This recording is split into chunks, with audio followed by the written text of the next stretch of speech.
Ukrainian member of Parliament Oleksandra Ustinova said that the West isn't doing enough to hit back against Russia for the invasion of Ukraine, but that it never has from the very beginning. Take a look at the CNN discussion.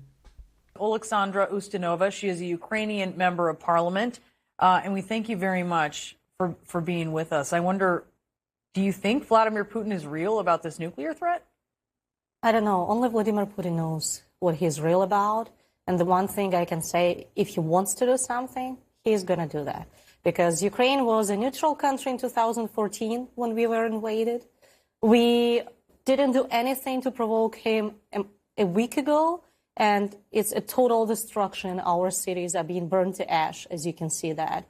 And that's just because he wanted to do it. And it's just a matter how far the West, the Europeans, the United States, the NATO would let him go. When the West, when the U.S., when they hear Russia making these kinds of nuclear threats, it's very scary, right? This sort of, and Russia knows this, this harkens to the ramifications that the West is most afraid of. So what is your message to the U.S. and to the West knowing that? So first of all, Vladimir Putin is a psycho, and we should be clear about that. And he will be going as far as we let him go, as the United States, NATO, the EU would let him go. He's a bully that keeps saying, I have arms, I have nuclear weapons, and I can do whatever I want to do. And he doesn't need a provocation for that. He basically believes he can do anything, and that's what he has been doing so far in the world. He invaded Georgia, and there was no response. He invaded partly Moldova, and there was no response. Look what he did in Syria. Look what he did in other countries. Right now, there is a public execution of Ukrainians in front of the whole world by Russian missiles, Russian airplanes, by the Russians.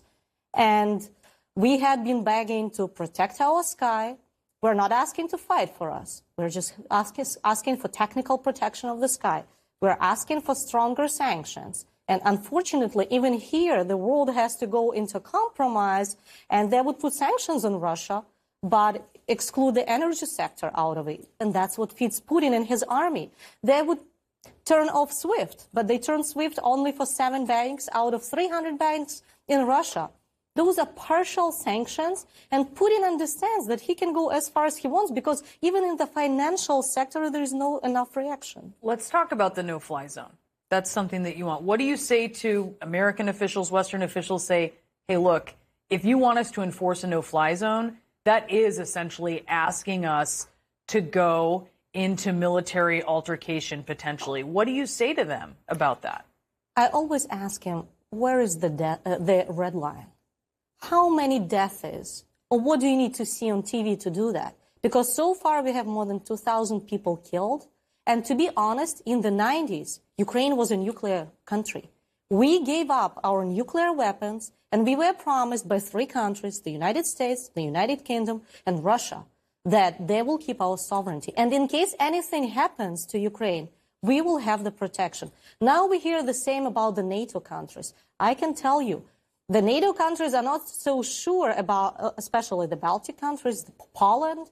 They're not sure they will have the protection because we were promised the protection in the 90s when we gave up our nuclear weapons, and we don't have it. We're being executed in front of the whole world. So 24/7, you turn on the TV and you see Ukrainians die. Children die. He is bombing the hospitals. He's bombing orphanages, preschools with vacuum bombs. So after that, we keep asking, we had a promise, we had a treaty that we will have the protection. We are not asking American soldiers or, I don't know, German soldiers to come and protect us on the land. Give us the weapons to fight in the air, to protect the air. That's what the no-fly zone is about. Russia reportedly has drawn up a gruesome plan to break Ukraine's morale as the war drags into its second week. A European intelligence official said Moscow will crack down on protests and potentially conduct public executions to discourage Ukrainians from fighting back as cities fall under the Kremlin's control, reported Bloomberg. Russia is also planning violent crowd control tactics and repressive detention of protest organizers to prevent uprisings. On the contrary, the Business Insider reports that on Thursday, Russia's foreign minister, Sergei Lavrov, lashed out during a news conference with state-run and foreign media, claiming that it's Western leaders, not Moscow, who are stoking the fears of a nuclear war. He added This is not in the heads of the Russians, and I'd like to say that we're not going to allow some provocations to unbalance us. If they begin a real war against us, then they need to think carefully. Lavrov's remarks were prompted by questions regarding Russian President Vladimir Putin's decision last weekend to put the country's nuclear deterrent forces on alert, just days after he ordered troops to attack Ukraine.